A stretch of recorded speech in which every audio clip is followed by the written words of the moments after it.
I think you helped me clear up in my mind what I was trying to say a little bit, is that like this isn't just another rung on the ladder, right? Like if you're looking at Mario Cristobal's career ladder, this isn't just another step on the way up, right?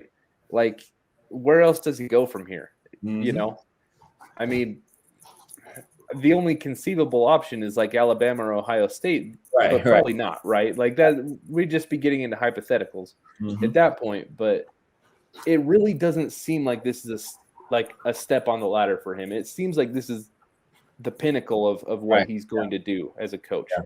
Yeah.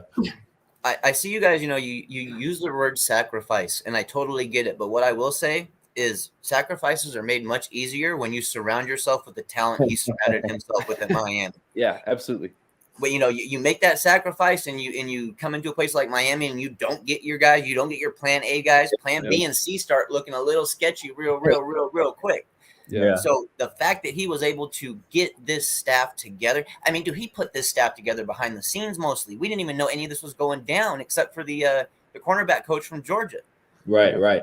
I mean, dude, props to him for keeping it low key, keeping it in control, keeping the media out of it. And damn, man, I mean, we have a full staff of savages that can recruit right now. Like a straight up full staff of savages and guys who have proven development. Then you go out and get the Broyles Award winner. Yeah. Well, and one thing that, if you don't mind me interjecting, I just want to touch on like the interview with Kevin Steele after he agreed to come here. He's very respected. Yes. Just like a year ago before Josh Hoople got the Tennessee job, it was kind of rumored that Kevin Steele might be the guy, before they changed ADs and all that stuff. And just the way that he was talking about Mario kind of put into perspective the way that his peers see him, because he said, I encountered Mario on the recruiting trail and, I kind of knew who he was as a person, what he wanted to do with a program, and to have someone, what is he, like 15, 20 years older than Mario, that, Mario gets this job and then he's just like, yeah, sign me up. I'll be a defensive coordinator. When he had pretty much made it clear that like he was gunning for a head coaching job after Auburn, right? I think that says a lot about the way people see Mario from his peers, right? That it's like, I don't know, man. Like that's pretty intense. Like you have a guy that just finished second or third in Broyles voting like 3 years ago. That's pretty impressive. Yeah, I'm impressed top to bottom so far. It's a short amount of time. But I'm not sure what they could have really done that I'm seeing that would have been bad. Honestly, I haven't seen an outright bad move or a bad call be made yet. There were some coaches that they were talked about in the rumors that I wasn't sure about, but of course that got pushed to the side and we made the right hires.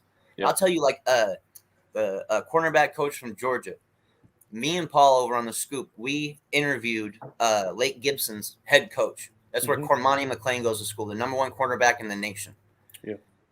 He was clear with us. His head coach was clear with us that bringing the Georgia cornerback coach in was the game changer. He was the leading getter for Cormani going to Georgia, and Georgia was leaning towards Cormani coming in at that time. So we got the main guy that was going to pull him to Georgia to come to Miami, and apparently it's already caught Cormani's eye. He's already very impressed. Right. Yeah. I laugh a little bit, thinking of you mentioned the rumors and Frank Ponce was a very hot name. Like people were throwing him out there when we were looking for offensive coordinators. And I joined most people, and like if that was the offensive coordinator hire, would have been pretty disappointed. Very much a Manny Diaz hire. But the fact that he came in as a position coach, that's a big deal. The fact that we're going to schools like App State and we're taking we're getting their guys to take a demotion to come here is a big departure from the Miami of the last 2 decades. Just think of a guy like Chuck Pagano. We had him on our team as a position coach. He went and had a successful career in the NFL. That was loading up at talent, and that's what we're trying to do again.